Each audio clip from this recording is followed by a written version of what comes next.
Speed, endurance, power. Yet his wild spirit burns bright.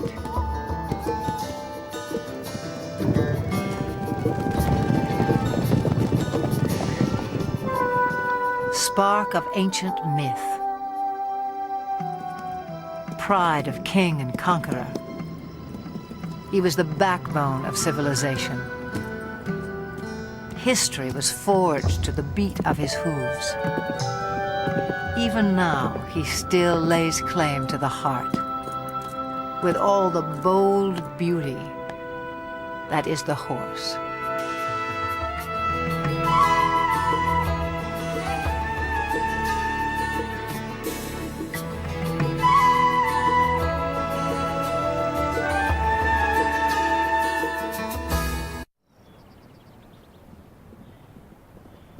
Summer sets off fireworks in the mountains of southern Montana. Spurred by heat and hunger, wild horses converge on the cool green heights, and sparks begin to fly.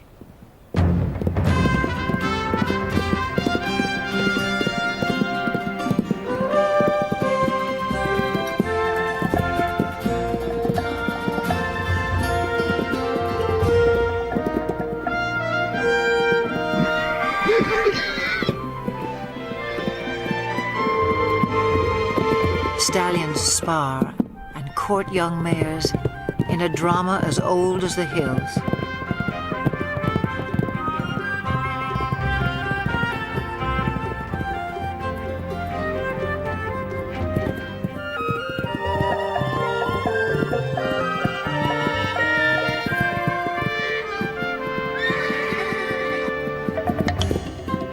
The Mustang has become a symbol of the American West. But some say he's a newcomer to these parts, even a trespasser. The truth is tangled in the long and winding history of his kind. It began some 60 million years ago in the forests of North America. Living on leaves, a creature the size of a fox walks the underbrush on padded toes.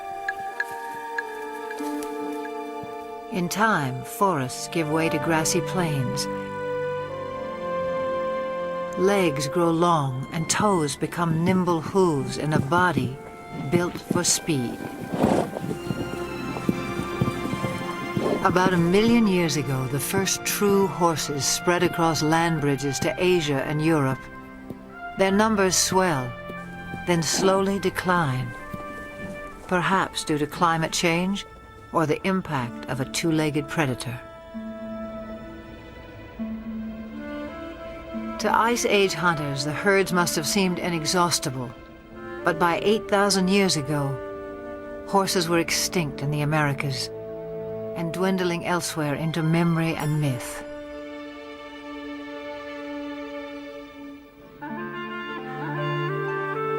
Then somewhere on the steppes of Eurasia, at least 4,000 years ago, the horse inspired someone as more than just a meal.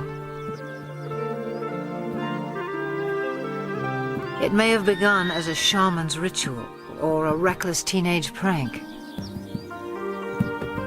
But some brave soul took a quantum leap and changed the world forever.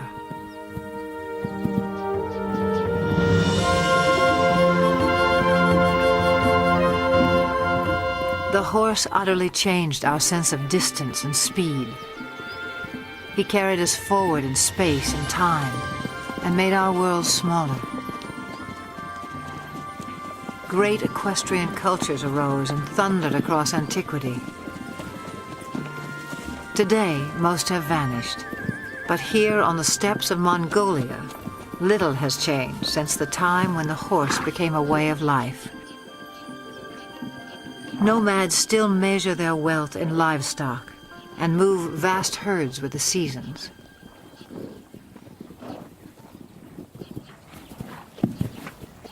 Small but hardy, Mongolian horses endure a harsh climate and grow a thick winter coat. When pasture is meager, they can survive on very little.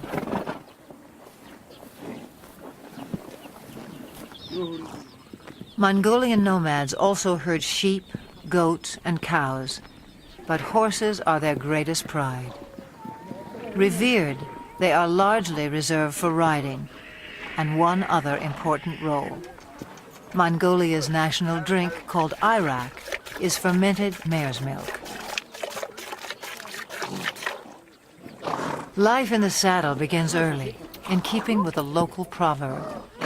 A Mongolian without a horse is like a bird without wings.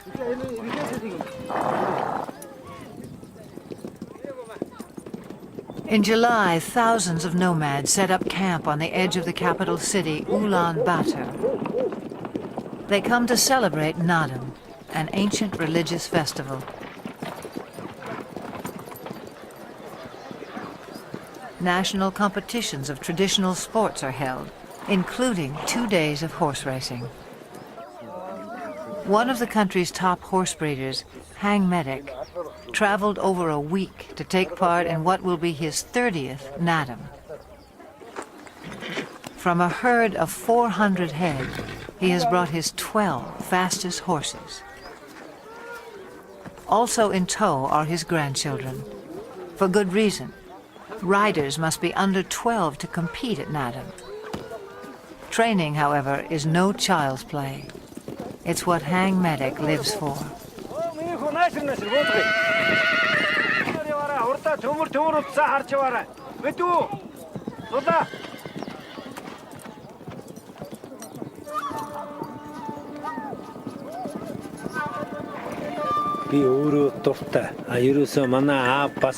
Horse training is a passion.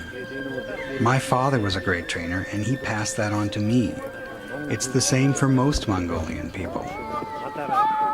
We compete at Naadam to see who has the best horse, and because we're so proud of our horses. A fine racehorse is a symbol of good luck and happiness.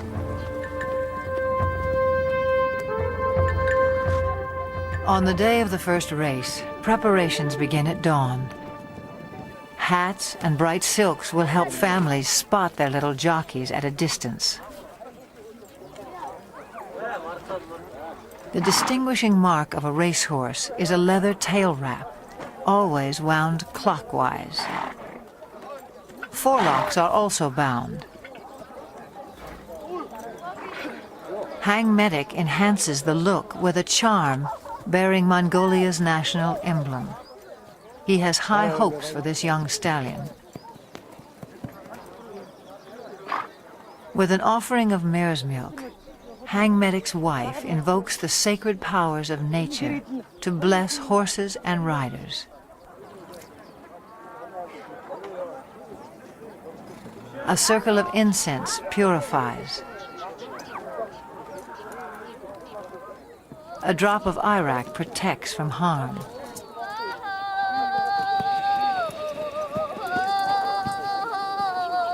An ancient Buddhist chant rings out for luck.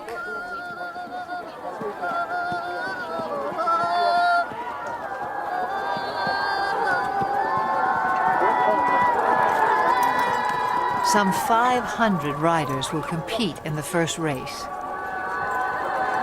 Parents on horseback swell their ranks. By tradition, they circle clockwise at a staging area near the finish line.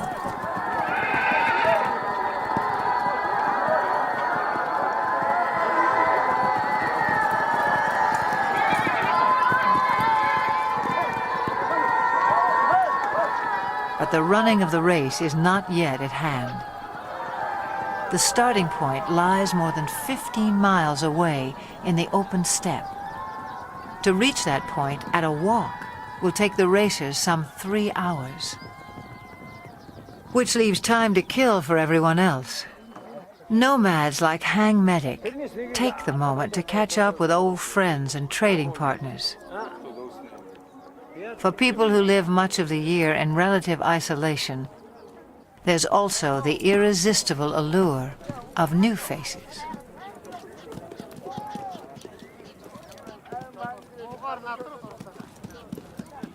For now, small talk belies the drama that's erupting miles away. As 500 horses reach the starting point, and the race begins.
Long before they can see the racers, spectators crowd the finish line. According to myth, the dust kicked up by winning horses showers happiness and prosperity on all those it touches.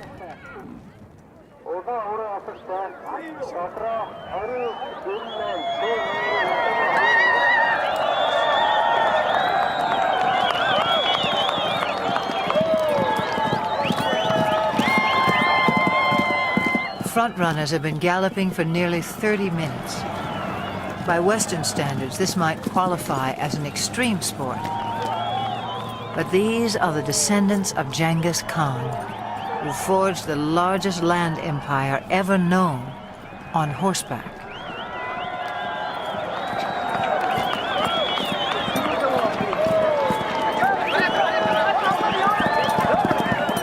The blue sash of victory goes to the first 5 horses. A flash of green tells Hang Medic his granddaughter has placed. But a riderless horse sends him off in search of his youngest grandson.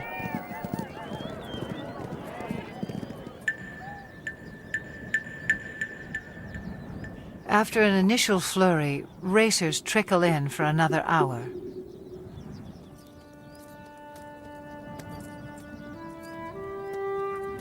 Herd instinct alone will keep a horse going, even one that lacks the fitness and conditioning required for a long-distance run. For some, the strain is too much.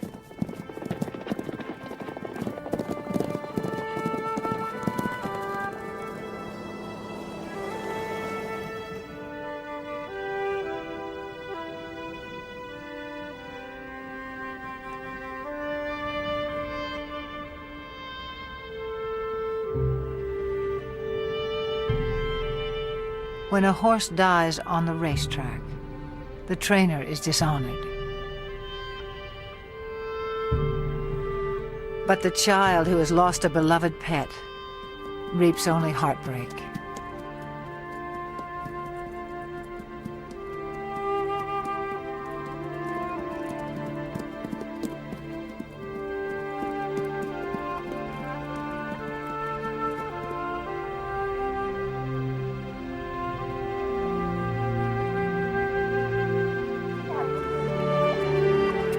A fall near the starting point dashed the hopes of Hang Medic's grandson. His horse is safe, his bruises minor, but his 6-year-old pride will sting until the races are over.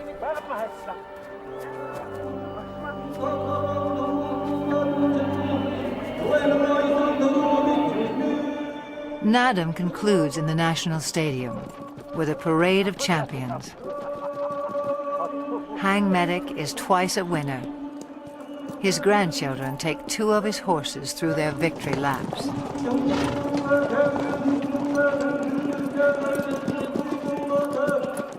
A herald sings the praises of the winning horses.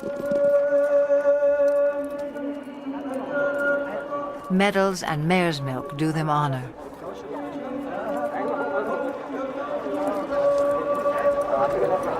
But for each little rider, the highlight is a kiss from the president of Mongolia.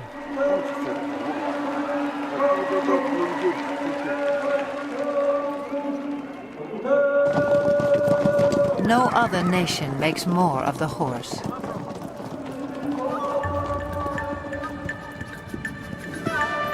Fiery steed, faithful servant. He is all good things to the Mongolian people.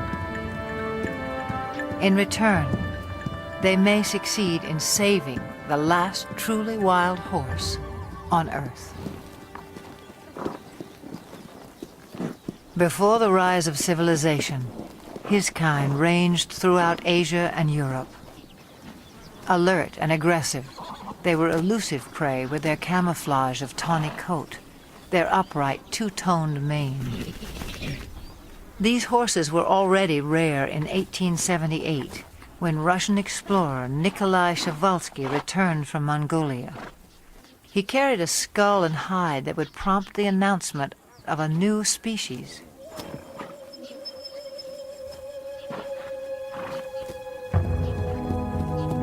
In a race for specimens, stallions were slaughtered to subdue mares. Mares were killed to secure foals. Dozens died en route to zoos and animal collectors in the West.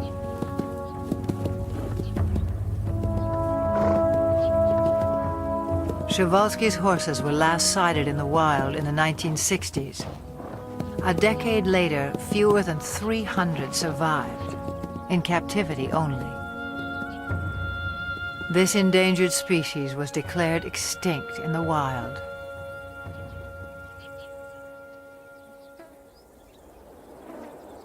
In 1992, 16 Przewalski horses from European reserves touched down in Ulaanbaatar. Their journey was the crowning achievement of Dutch conservationists and Mongolian authorities. Transports were blessed with mare's milk as the horses arrived at a nature reserve established in their honor.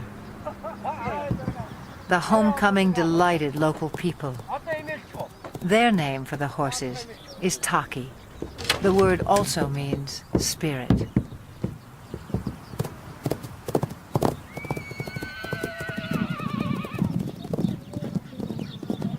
Today, some 80 free spirits roam 120,000 acres under watchful eyes.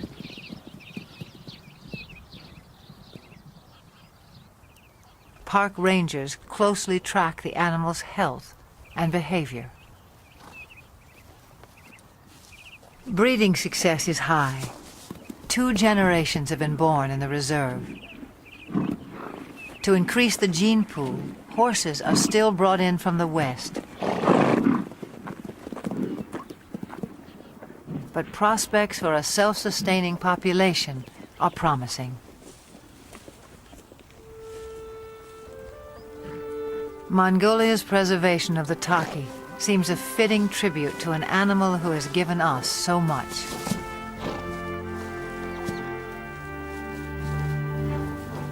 Domesticated, the horse revolutionized our world, but in the process, he was also transformed.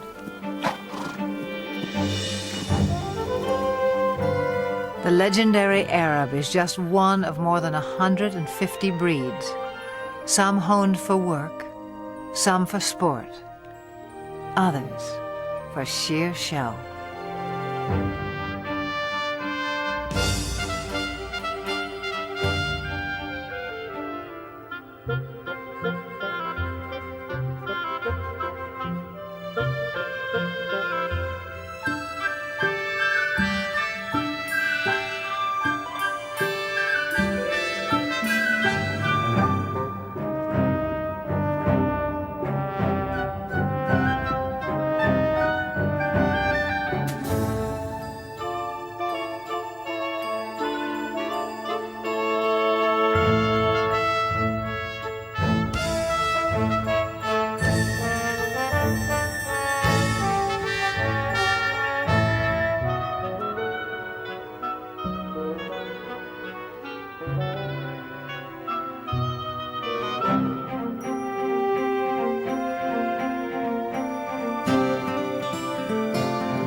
The Spanish horse boasts one of the oldest pedigrees.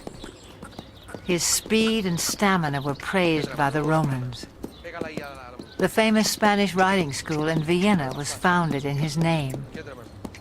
A dancer's grace made him a favorite of monarchs and earned him the title Royal Horse of Europe. Today, he inspires a new generation. At the Royal Andalusian School of Equestrian Art in the town of Jerez in southern Spain. Few gain admission here. Only first-rate horses, trainers, and students. A strict curriculum has produced several Olympic competitors. The school also keeps tradition alive.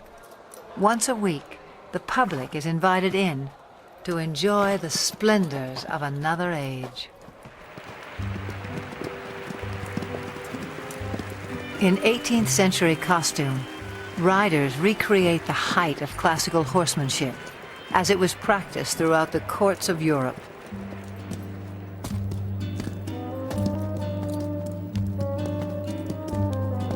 Most spectacular are the airs above the ground.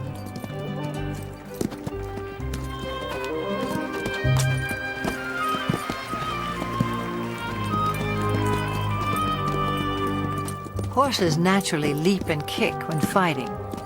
Centuries ago, cavalry mounts were trained to perform these moves in battle.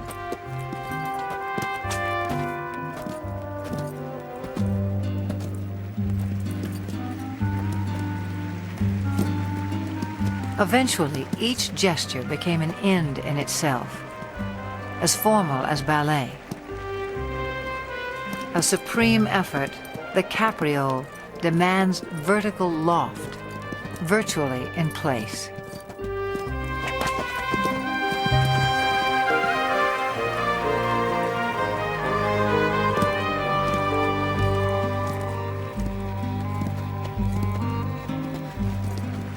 Few can perform this exacting dance with the power and precision of the Spanish horse. The purity of the breed is proudly protected in Spain, yet his bloodlines extend far and wide. For this was the horse who once conquered a new world. Some 500 years ago, Spanish explorers rode upon the shores of the Americas. Some native people mistook man and mount for a single fearsome creature. But soon they would make the horse their own.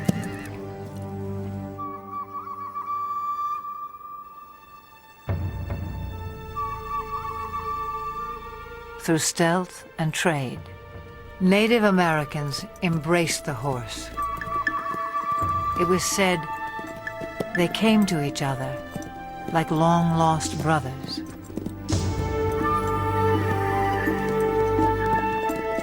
Some called him Sky Dog.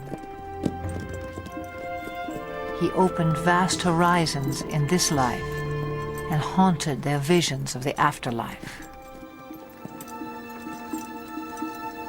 But this cult of the horse would not last.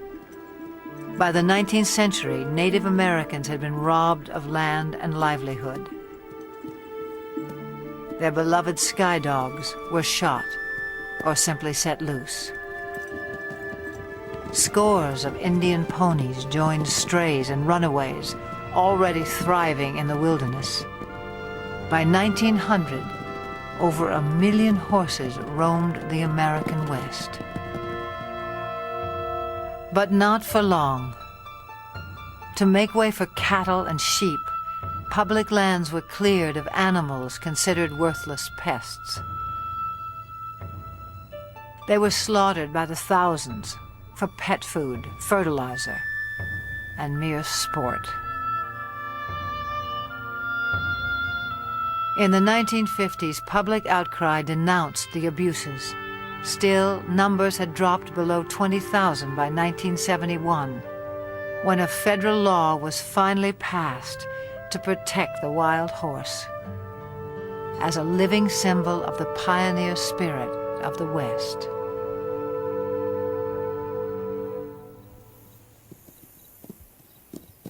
Today, the Bureau of Land Management oversees some 45,000 horses on public lands in 10 states. On the Montana-Wyoming border, the Pryor Mountain Wild Horse Range is home to a herd of about 160. Most live in small family groups of several mares, their foals, and a single dominant stallion. His role is to guard his harem and protect his growing offspring.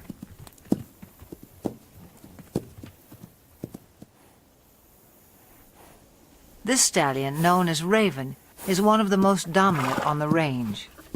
A heap of fresh droppings called a stud pile alerts him that potential rivals may be in the vicinity.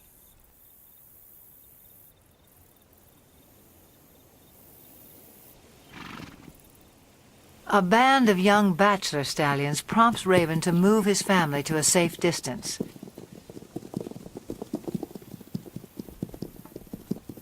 Then he advances on the intruders, and confrontation becomes inevitable.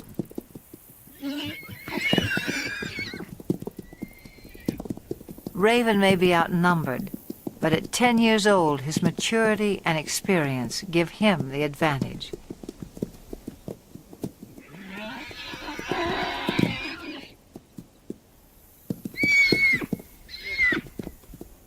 As he enters the fray, his band stays put on the sidelines. Most clashes between stallions are more about asserting rank than inflicting harm, and serious injuries are rare.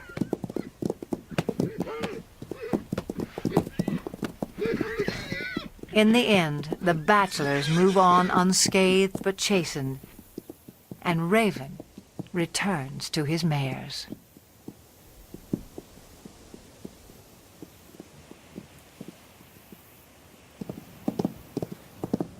Occasionally, even mature stallions form alliances. A stud named Starman acts as a subordinate or lieutenant stallion to Flash, who has a mare and foal of his own. Flash tolerates Starman's presence, but allows him no access to his lone mare. In summer, a waterhole fed by melting snowbanks attracts this small band.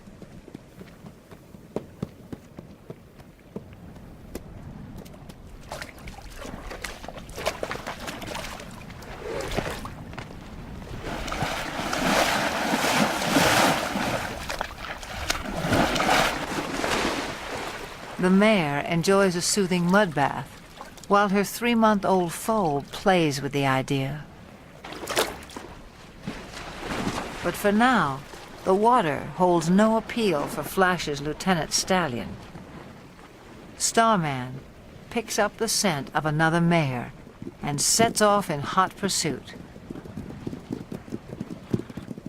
The mare's yearling son tries to intercept Starman, but fails to impress such a mature stallion.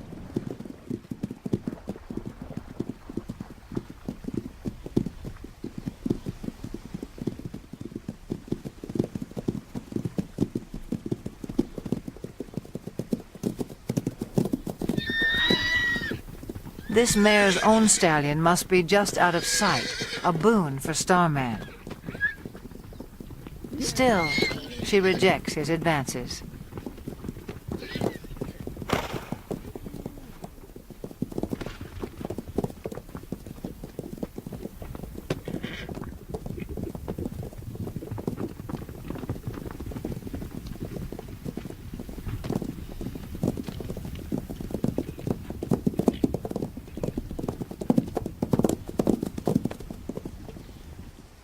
In the end, she gets away, and Starman can only observe the tactics of a more successful suitor.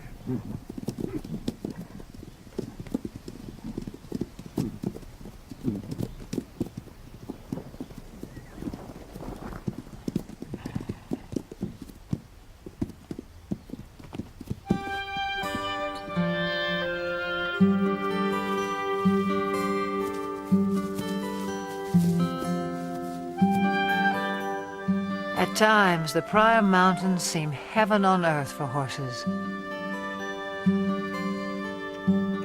Though much of the terrain is arid and winters are harsh, summer pastures can be glorious.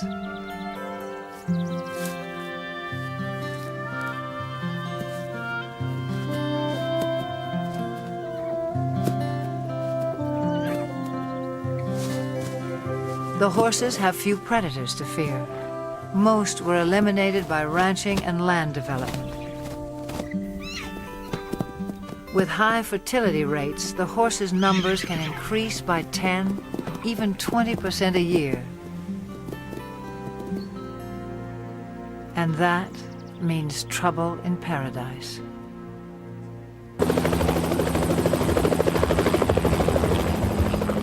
In the last 3 decades, the Bureau of Land Management has removed more than 100,000 wild horses from the range.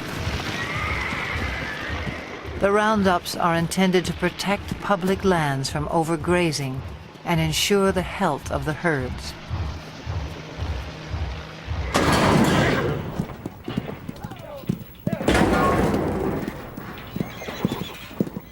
Excess animals are placed in adoption programs, but supply far exceeds public demand. Horses deemed unadoptable live out their days in holding pens.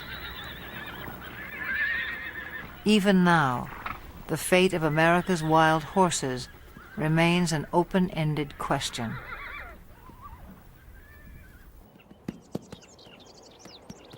Some 4,000 years of domestication have failed to deprive the horse of his wild instincts. His natural impulse is to flee the company of humans. Brian Newbert makes a living, not breaking, but in his words, starting wild or green horses. This 2-year-old quarter horse stud, born on the open range, has never been handled. On his ranch in Northern California, Brian is about to make first contact.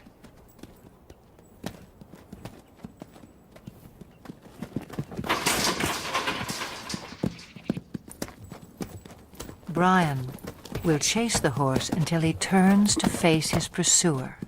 The goal is capture the animal's attention and keep it. I'll ask again. Good. Now let's see if he leaves with his hindquarters or if he leaves with the whole horse. See, here's the first little part is going to happen here in just a second, I think.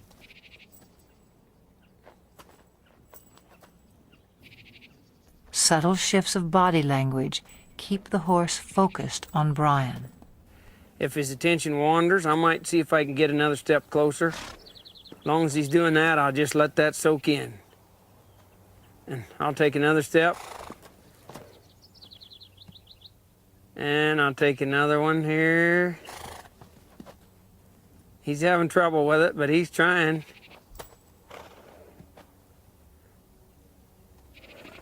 He's gonna have to leave here pretty soon. And I'll try to direct him back. There, he adjusted in the rear quarters. That's what I'm gonna need here.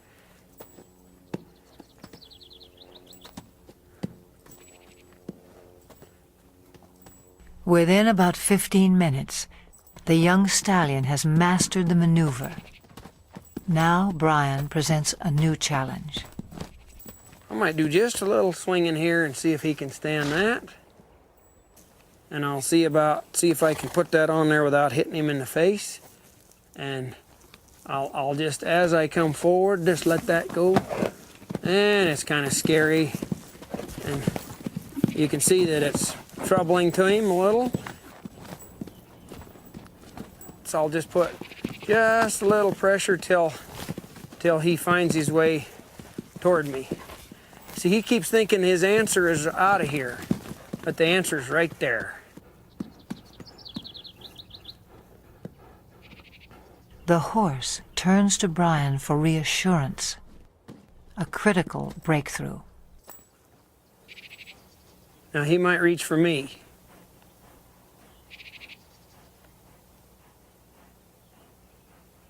Let's see if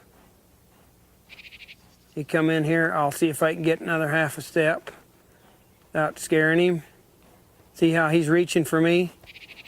Now here's a spot where you want to watch their ears, because some of them they'll take a run at you. Now I'll just wait here till he reaches. Like that. See him smelling me instead of... There's the second time he's ever been touched by a human, or he touched a human, I guess, instead of... Now again, let's see if this head shaking will disappear. I'll just keep a little tension there, and I'll see if he'll reach for me. And pretty soon I'll reach for him, like right there. We sort of met one another. A little bit of touching there.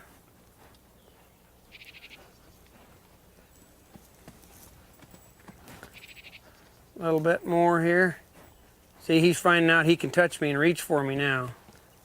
In a horse, there's a spot in there where they can just turn loose emotionally. You can see in their eye and their face a change that comes over them. And they'll begin to drop their head and their eyes will soften, and you can just see that they're beginning to trust you. And then you can move right on and really advance then. I'll get my weight shifted back. He's feeling a whole lot better about things now. He's finding out I can touch him and he won't get hurt. Less than half an hour after the first touch, Brian tests the saddle. It's kind of important to swing this on so that it doesn't hit him.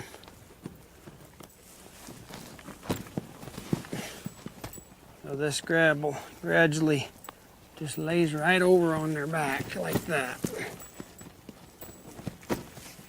I don't mind seeing one buck with the saddle, because being a prey animal, that's his responsibility to not let anything stay up there. That's where the predator has the best advantage. If he can get above and stay with them, then he can have himself a meal. Pretty dreamy now, but we'll see what he's like when he feels that saddle on there. I'd rather he test the saddle out before I get on than after I get up there. Now I'm going to move him off, but ever so softly, if I can. I'm not trying to make him buck.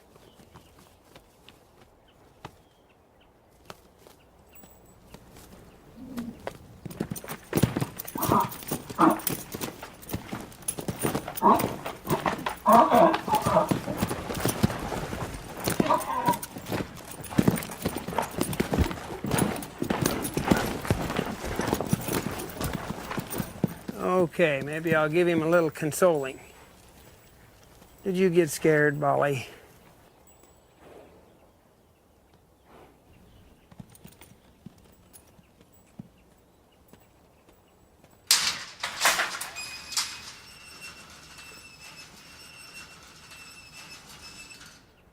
It's been less than 2 hours since Brian began work. A fairly routine first session. He'll leave the saddle in place for a few more hours, then give the young stallion a well-earned rest until morning.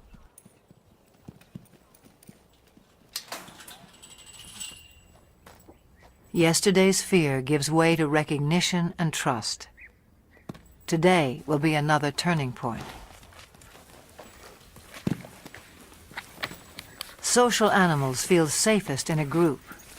As a comfort to the young stallion, Brian has corralled several other horses.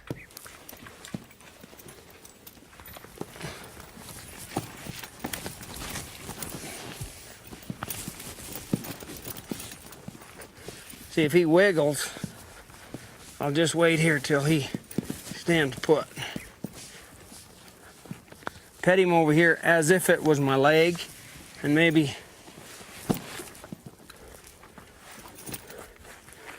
get myself kind of set here before he gets untracked. I might let him go right out that way.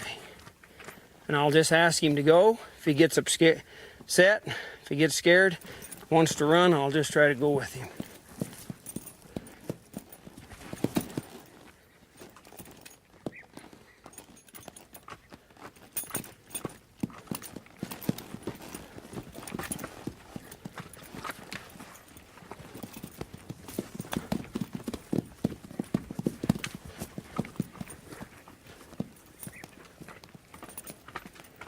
People ask me about this new way of working with horses. As far as I know, it's been around as long as there's been horses and man interacting with one another. I don't know how the first man could have ever got on a horse for the first time without having something working for him.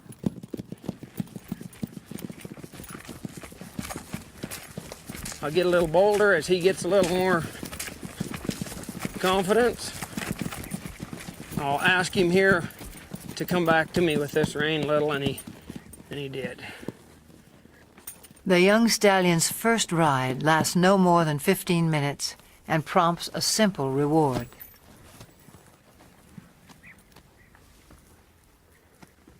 Hey, kid. This just kind of soothes them sometimes. Give them a little hugging. This is a place where a lot of them just can't stand you have you that close. And if you can show them that it's okay to be this close, why, it's a real relaxing, soothing kind of thing for them. They really have to trust you.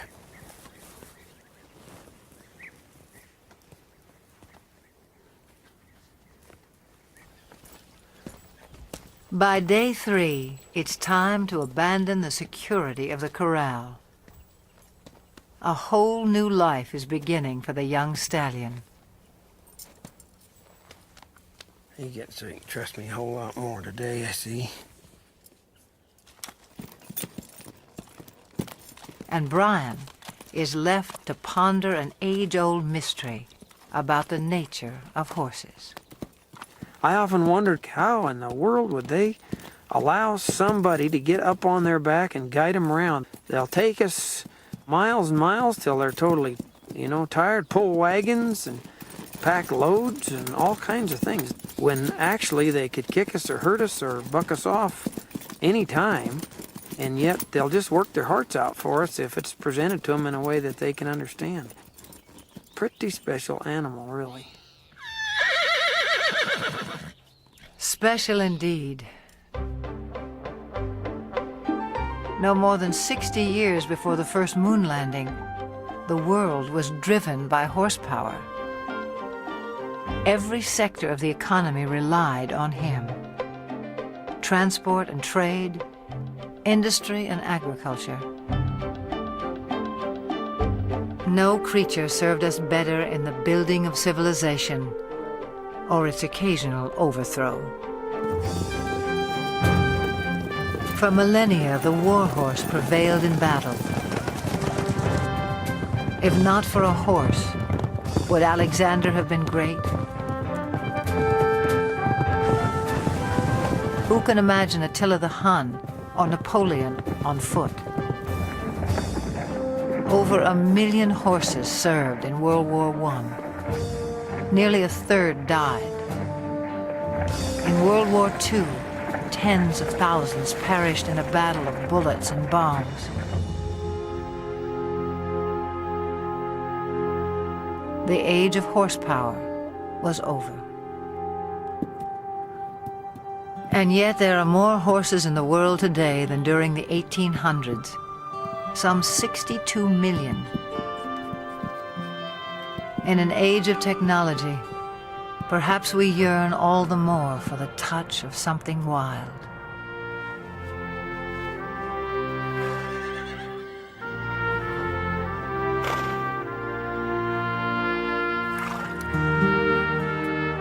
The horse is no longer changing our world, but he can still change lives, one at a time.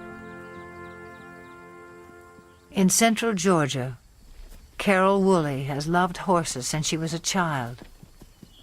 In 1995, a friend told her about an old school horse who had seen better days as a fox hunter and jumper. His name was Carousel, and he needed a home. Carousel was in his mid to late 20s, a little lame, about 100 pounds overweight. He was a little sway back, just a good, quiet lesson pony. You like a goodie? Carol took good care of him. Local children rode him. Soon, Carousel was a favorite. In 1996, 2 weeks after the Summer Olympic Games, the Paralympics came to Atlanta. Some 3,500 athletes attended. For the first time, equestrian events were included. 16 nations sent teams. It was up to event organizers to provide horses for 62 athletes with a wide range of disabilities.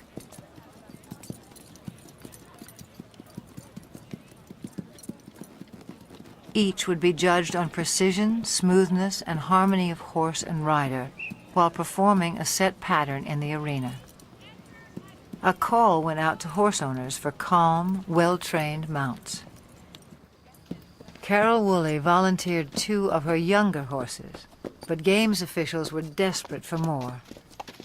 She thought twice, then sent for old Carousel as well. After a checkup, he was quickly put to the test. Later in the day, they called him for Denmark, and I met Britta Anderson, who's a very small woman in a wheelchair, and I thought to myself, there's no way she's going to ride this pony. She spoke English quite well, and I asked her, have you ever fallen off a horse? And she smiled and looked at me and said, many times. Far from falling, on the day of competition, Britta and Carousel took Carol by surprise. Anderson of Denmark. Anderson. Britta and Carousel made a connection. He knew exactly what she wanted, and she knew how to get the most out of him. And he loved her. I'm still not sure how she did it, but they were just a perfect match.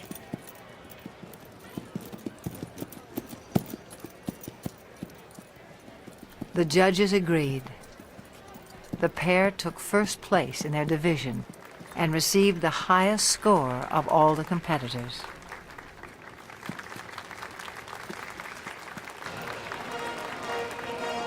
From Denmark, Britta Anderson, riding Midland's Carousel, owned by Carol Woolley. When they won the gold medal, it was this little pony and a horse trainer from nowhere and a world-class rider. And the thought that they actually won that gold and they earned it, it was probably one of the high points of my life.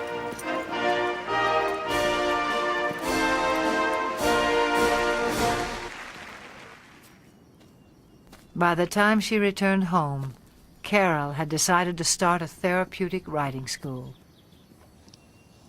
Would it be easier if you face the other direction to get off? I think so. Horseback riding can improve balance and muscle tone, as well as a sense of independence and self-esteem in people with all sorts of disabilities.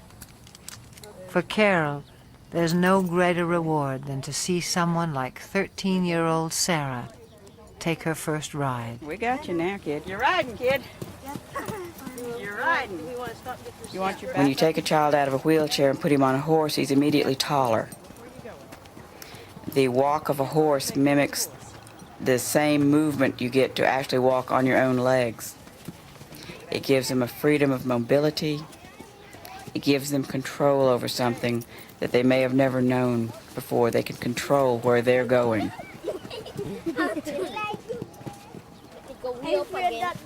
Carol runs the school on grants, donations, and volunteers. And Carousel heads her fleet of gentle horses past their prime. In August of 1998, at a regional show for riders with disabilities, Carol decides to send Carousel into the arena one last time. 9-year-old Sean Donaldson, one of Carol's top students, has never competed before. It's a breathless moment for his parents. Make the old man proud. He got a good horse on him, though. Knows what to do. Young boy and old horse are picture perfect and take a blue ribbon. In first place, Sean Donaldson from Paris. A first for Sean, a final trophy for Carousel.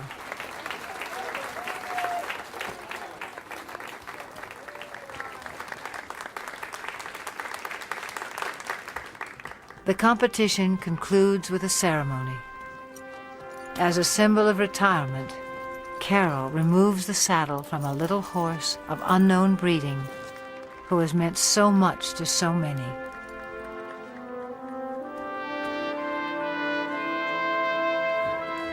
To him go the full laurels of a champion. He was quite calm, stood through everything. He halfway, I think, understood that we were doing an honor to him. I was a little surprised that he didn't mind us putting flowers on him. He acted like, well, those were his flowers, this is fine. I think he enjoyed it, really. He wasn't just an old sway-backed horse with a gray face. He was everybody's dream of a horse.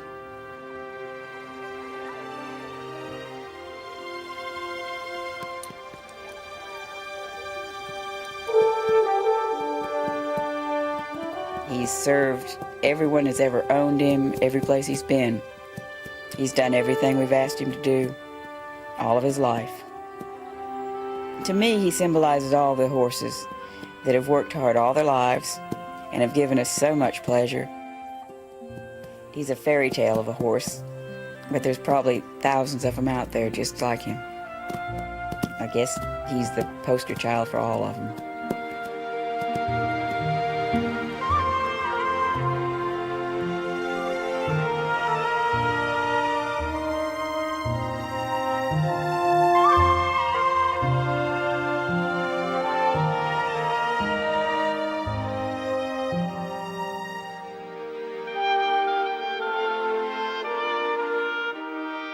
For all they have done for us, for all that they are, may they always have green pastures, each and every one.